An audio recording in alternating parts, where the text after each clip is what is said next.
Hey you guys, it's Diva Deanna 22, and today I'm here shooting a video about makeup refrigerators. So I bought this makeup refrigerator from Walmart, Walmart.com, and I wanted to share it with you guys because I've been seeing them in magazines and I saw them online and I saw it on Instagram and I said, oh, I could keep hair care, skin care, makeup, skincare and hair care in that refrigerator. So I'm going to share it with you guys. I got it from Walmart. It's a personal chiller and cooler, and it also warms as well. So I got it from Walmart a couple of days ago, and so I just wanted to share it with you. So here we go.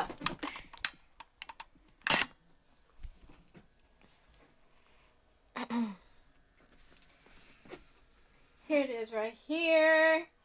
It has an LED light. I like it. So yeah, so and it opens over here. I'm trying to figure out how to it opens over here. So I keep Flexi Gel, Genifique. I keep ice pack in here. And I keep my moisturizer and my Flexies in here. And I also keep mask in here as well. So that's some of the things that I keep in here in the refrigerator. And yeah. So you guys tell me what you think. If you guys will be purchasing a makeup refrigerator, let me know. I love you guys. Be blessed. Bye.